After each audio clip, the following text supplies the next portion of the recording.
ये है पंजाब पुलिस के कांस्टेबल गाजी शान कादरी, जो 4 महीने पैदल चलकर लाहौर से मक्का हज करने के लिए पहुंचे तो इनको हज की इजाजत ना मिल पाई, मगर जैसे ही ये वापस घर पहुंचे तो इन्हें अल्लाह ताला ने इनाम से नवाज दिया। आँखों में मदीने को बसा लाया हूँ।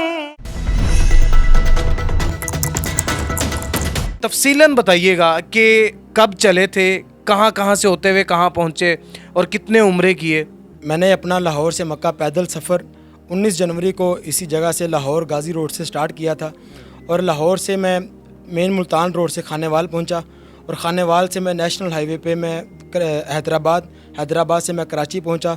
कराची से मैं ताफ्तान गया, ताफ्तान से ईरान में एंटर हुआ।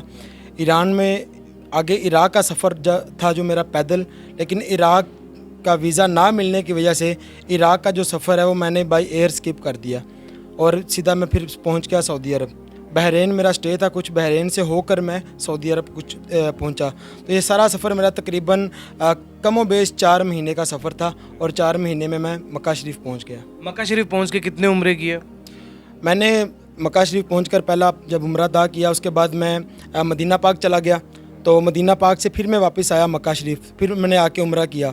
तो वहाँ पे जितने दिन मैं रहा हूँ सऊदी अरब में, मैंने इस सफ़र में अल्हम्दुलिल्लाह टोटल 8 उम्रे किए हैं। कितने दिन रहे वहाँ पे। मैं 20 दिन मक्का शरीफ में रहा हूँ और तकरीबन 2 महीने मैं मदीना पाक में रहा हूँ। अच्छा, हज की इजाज़त क्यों नहीं दी गई आपको। जैन भाई, मैं इसी नीयत के साथ ज़्यादा मैंने वहाँ पे अपना स्टे किया ताकि मैं हज के करीब होता जाऊँ, हज के करीब मेरे दिन होते जाएं। तो अल्हम्दुलिल्लाह अल्लाह पाक ने मक्का शरीफ की तमाम ज़ियारत करने का शर्फ बख्शा, मदीना तैयबा की तमाम ज़ियारतें की, जी भर के ज़ूर की बारगाह में बैठा, सलाम पेश किया, रोज़ा रसूल सामने होता था और सारी सारी रात गुजर जाती थी अल्हम्दुलिल्लाह। तो इसी नीयत के साथ कि इंशाल्लाह जैसे जैसे हज करीब आएगा हज के लिए अप्लाई करेंगे, हज का मामला करेंगे। तो हज अप्लाई करके नहीं गए हुए थे यहाँ से। असल में होता है इस तरह है कि जब हज का शेड्यूल जारी होता है वो हज से कुछ देर कबल होता है। तो जब मैं निकला था तब हज का शेड्यूल अभी जारी नहीं किया गया था और अगर हज का शेड्यूल जारी होने के बाद निकलता तो तब तक मैंने पैदल पहुंचना नहीं था। अच्छा, कुछ ऐसे लोग भी थे जो मोटरसाइकिलों पर गए हुए थे या मुख्तलिफ तरीक़ों से वहाँ पर पहुँचे हुए थे, तो उनको इजाज़त मिल गई, फिर आपको क्यों नहीं मिली।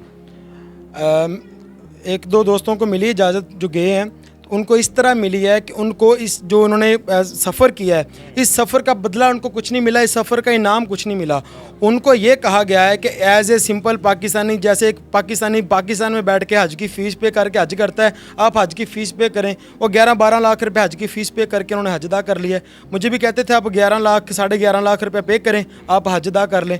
तो मैंने जो जद्दा में पाकिस्तान एम्बेसी है वहाँ पे मैं गया था, तो वहाँ पे जो कौंसलेट जनरल ऑफ पाकिस्तान थे उन्होंने वहाँ पे मेरा जद्दा एम्बेसी में वेलकम किया और मुझे एजाज़ी सर्टिफिकेट भी मुझे दिया उन्होंने कि आपने इस तरह का माशाल्लाह सफ़र किया। उन्होंने मुझे सर्टिफिकेट भी दिया और उसी वक्त उसी दिन उन्होंने वज़ीर ख़ारजा पाकिस्तान को और सऊदी जो वज़ारत हज का सरबरा है उसको उन्होंने लेटर लिखा कि इस तरह ये शान हमारा गाजी शान पाकिस्तान का शहरी या नौजवान है, इसको हज की परमिशन दी जाए। तो ऐन उस वक्त जिस दिन हज का चांद नज़र आया उसी दिन मुझे उन्होंने मैसेज कर दिया कि आपको हज की परमिशन नहीं दी जा रही, एलिजिबल नहीं है, आप एलिजिबल नहीं है, आप या हज की फ़ीस पे करें, हज का वीज़ा लें, अपने मुल्क से 12 लाख रुपए फ़ीस पे करें, या आप अपने कंट्री वापस चले जाएँ। तो मैं 17 जून को वापस आ गया। अच्छा, 4 महीने का सफ़र करके गए आप, उसके बावजूद जब वो हज की कबूलियत नहीं हुई, अकेले बैठ के कभी सोचते हो कि यार मतलब क्यों ऐसा क्यों हुआ मेरे साथ। मैं सोचता भी हूँ और कभी कभी आंसू भी आ जाते हैं आंखों में कि इतना सफ़र किया और मैंने इस सफ़र का नाम भी यही रखा कि love journey from Lahore to Mecca, पैदल सफ़र हज में इस सफ़र को मैंने नाम दिया कि मैं मक्का शरीफ जाऊँगा, हज अदा करूँगा। तो बड़ी उम्मीद थी अल्लाह पाक की बारगाह में और इस सफ़र में इस मकसद के लिए मैंने काफ़ी भाग दौड़ की, बड़ी मेहनत की मैंने, लेकिन मुझे हज नसीब नहीं हो सका। तो मैं इसको तकदीर इलाही समझता हूँ, अपना नसीब समझता हूँ कि मेरे नसीब में ये नहीं था और ये सोचकर खुश हो जाता हूँ या चुप कर जाता हूँ कि अल्लाह पाक ने मुझे मेरी बेटियों के लिए भेज दिया था वापस, इसलिए हज नसीब नहीं हुआ। और कम से कम उसने अपने घर तो बुलाया अल्हम्दुलिल्लाह। और या ये सोच के चुप कर जाता हूँ कि यार इस वक्त इस मरतबा मैं अकेला गया था, अगली मरतबा हो सकता है माँ बाप के साथ अल्लाह पाक ने हज लिखा हो, तो ये सोच के मैं अपने आंसू रोक लेता हूँ, अपनी जो वो कैफियत चेंज कर लेता हूँ। लेकिन हर वक्त शुक्र इलाही अदा करता हूँ कि लोग, आपने शेर सुना होगा कि एक बार तो दिखा दो रमज़ान में मदीना, बेशक बना लो आका मेहमान 2 घड़ी का। मैंने आखिरी अशरा सारा मदीना तैयबा में गुजारा, मैंने छोटी ईद मदीना तैयबा में गुजारी। फिर रसूलुल्लाह सल्लल्लाहु अलैहि वसल्लम के फरमान का मफ़हूम है, जिसने रमज़ानुल मुबारक में उम्रा किया वो ऐसे है जैसे उसने मेरे साथ हज किया। ये नहीं फरमाया कि उम्रे का सवाब हज के बराबर हो जाएगा, फरमाया जिसने रमज़ान में उम्रा किया वो ऐसे जैसे उसने मोहम्मद अरबी के साथ हज किया। तो मैंने अल्हम्दुलिल्लाह 2 उम्रे नबी करीम सल्लल्लाहु अलैहि वसल्लम के साथ किए हैं, 2 हज किए हैं, सॉरी 2 उम्रे मैंने रमज़ान मुबारक में किए हैं अल्हम्दुलिल्लाह। तो वो नबी पाक के साथ हज करने के बराबर है। आपके यहाँ 2 बेटियां और दोनों जड़वा पैदा हुई हैं, और आपके चेहरे पर तब भी मुस्कुराहट थी जब रात को आपने मुझे मैसेज किया कि जैन भाई मुझे अल्लाह पाक ने अपनी रहमतों से नवाजा, तब भी मुस्कुराहट थी, और अब भी मतलब लाइक खुशी होती है आपको? अल्हम्दुलिल्लाह पहले मेरी 16-17 माह की बड़ी बेटी है, और परसों अल्लाह पाक ने मुझे 2 ट्विंस बेटियां अता फरमाई हैं। तो अल्लाह पाक की ये रहमतें हैं, अल्लाह पाक का ये करम है। और हुजूर का फरमान भी जहाँ पर आया है औलाद के लिए, वो ज़्यादातर बेटियों के लिए आया है, बेटे के लिए कहीं भी नहीं आया। और बेटियां ही वो चीज़ हैं जब दौरे जहालत में लोग जो ज़िंदा दफन कर दिया करते थे बेटियों को, जब मेरे सोने नबी करीम सल्लल्लाहु अलैहि वसल्लम ने बेटियों की शान बताई दुनिया को, तो फिर वही लोग मस्जिद नबी के कोनों में बैठ के रो के दुआ करते थे। कोई कहता था या अल्लाह मुझे 2 दें, कोई कहता था या अल्लाह मुझे 3 बेटियां दें। तो ये बेटी की शान है। तो अल्हम्दुलिल्लाह मैं समझता हूँ कि ये मेरे घर बेटियाँ नहीं हुई, ये अल्लाह पाक ने मुझे रहमतें अता की हैं, और इस पैदल सफ़र का अल्लाह पाक ने मुझे इनाम अता फरमाया है। अच्छा, तो पुलिस डिपार्टमेंट से आपको छुट्टियां कैसे मिली? मैंने 24 जुलाई 2022 को छुट्टी के लिए अप्लाई किया था। तो पुलिस डिपार्टमेंट में या किसी भी सरकारी डिपार्टमेंट में एक स्टेप बाय स्टेप आपको छुट्टी का प्रोसेस में से गुजरना पड़ता है। लाइक आप सबसे पहले मुहर्रर को आई थिंक हाँ, दरख्वास्त, इस तरह वो स्टेप बाय स्टेप जब मेरी एप्लीकेशन DIG दफ्तर के ऑफिस में पहुंची, तो वहाँ पे मुझे कुछ भागदौड़ करनी पड़ी। बहरहाल 6 माह की मशक्क़त के बाद मुझे 6वें महीने मुझे छुट्टी 6 माह की दी गई। जो DIG साहब ने SP सिक्योरिटी को इख्तियार दिया हुआ था छुट्टी का। तो मैं घर वापस आ रहा था, रास्ते में मुझे कॉल आई कि आपकी छुट्टी मनसूख कर दी गई है। मैंने कहा किसने की है? पहले अप्रूव हो गई? अप्रूव होगी 6 महीने की भागदौड़ करने के बाद। उसके बाद छुट्टी मेरी कैंसिल कर दी गई अप्रूव करने के बाद। तो मैंने पूछा किसने की है, तो उन्होंने कहा जी जिन्होंने छुट्टी दी थी उन्होंने की है। मैंने कहा लाइक SP साहब ने? SP सिक्योरिटी ने। तो मैंने कहा किस वजह से की है? उन्होंने कहा ये तो वही जानते हैं। मैंने कहा अब तो काफ़ी रात हो गई है, मैं सुबह आऊँगा, साहब से फिर रिक्वेस्ट करूँगा।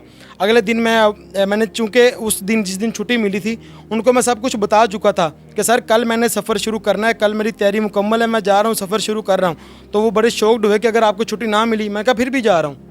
कहते अच्छा फिर भी जाओगे? नौकरी जाती है तो जाए। हाँ, मैंने उनको SP सिक्योरिटी साहब को मैंने कहा मैं जा रहा हूँ। उन्होंने कहा ठीक है यार, इसको छुट्टी 180 दिन की, उन्होंने 6 माह की छुट्टी दे दी।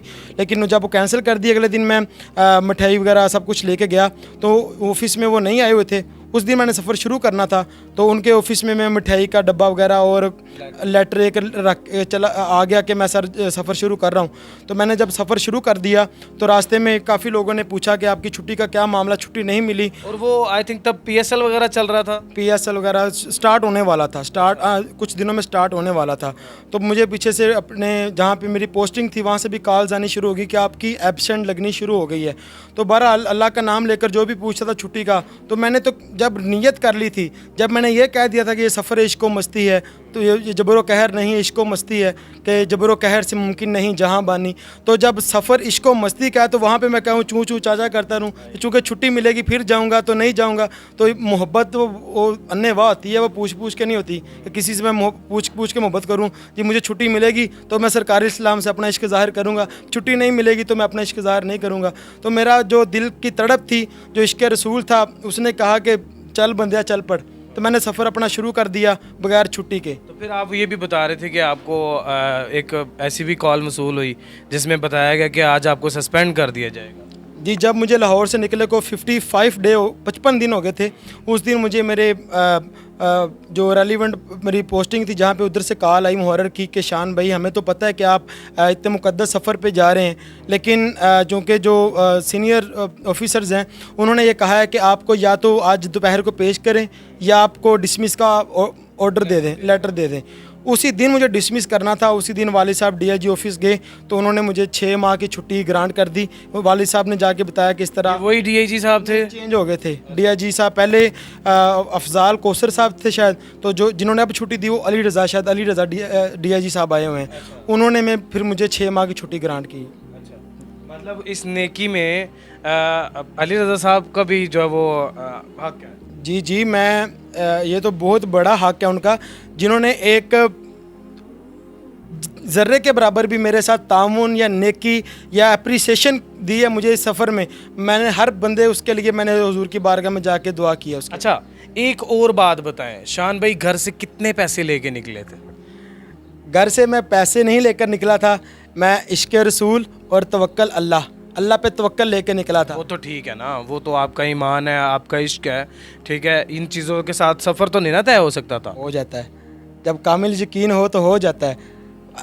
बाबा जी फरमाया करते थे, मुस्तनद रास्ते वही माने गए जिनसे होकर तेरे दीवाने गए, और लौट आए जितने फरजाने गए, ताब मंजिल सिर्फ दीवाने गए। तो मैं दीवाना बन के जा रहा था, मैं मुसाफिर बन के नहीं जा रहा था। तो इस दीवाने को हुजूर की बारगाह में अल्लाह पाक ने पहुंचा दिया। बाकी जो आपका सवाल है वो, मैं तकरीबन मेरे पास 35-40 हज़ार रुपया था जब मैं घर से निकला था। तो इस सारे सफ़र में मेरा 7 से 8 लाख रुपया खर्चा हुआ है। 7 से 8 लाख रुपया? आप तो पैदल जा रहे थे, आपका कैसे खर्चा हो गया? रास्ते में खाना पीना, रहाइश करना, और तमाम ममालिक के वीज़े, और वापसी पे एयरलाइन की टिकट, और जो इराक़ को मैंने क्रॉस किया है उसकी टिकट, और वहाँ पे 2.5 माह सऊदी अरब में रहा हूँ, वहाँ भी रहना वगैरह, खाना पीना। तो टोटल ये 5-6 माह में 7.5-8 लाख रुपया खर्चा। भाई आप तो घर से 35,000 रुपये लेके गए थे। बता तो रहा हूँ कि दीवाने को अल्लाह पाक ने ता कर दिया बस, अल्हम्दुलिल्लाह। अच्छा, मतलब जो रास्ते में लोग मिलते थे, इस्तकबाल करते थे, वो मतलब आपके साथ साथ खिदमत भी करते थे? अल्हम्दुलिल्लाह, अल्लाह पाक अता अल्लाह पाक की तरफ से होती थी। अल्लाह पाक बंदों को वसीला बना देता था। तो शुक्र अल्हम्दुलिल्लाह, अल्लाह पाक ने अच्छे वसीले बना दिए थे। घर वालों का क्या मतलब तासुर थे जब वापस आए, फैमिली के, मोहल्लेदारों के, किस तरीके से वेलकम किया उन्होंने? मोहल्लेदार तो आपको पता है कि जिनसे मोहब्बत होती है, प्यार होता है, वो बड़ी इज़्ज़त करते हैं, बड़ी रिस्पेक्ट करते हैं।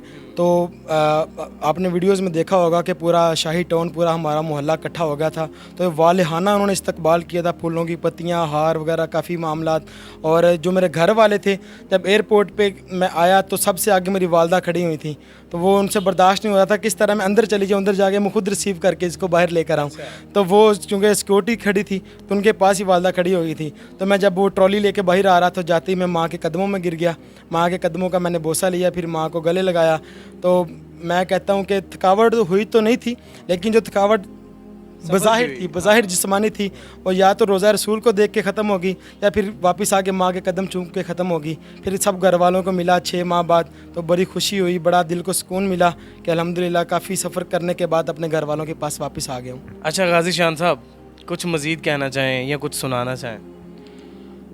चूँकि आपको पता है कि अल्लाह पाक ने नबी करीम सल्लल्लाहु अलैहि वसल्लम का नात ख्वां बनाया है, तो मदीना तैयबा की याद में मदीना तैयबा से वापस आया हूँ। तो उस मदीना पाक की याद में मैं सिर्फ एक शेर आपको सुना। ज़रूर ज़रूर ज़रूर। पूछते क्या हो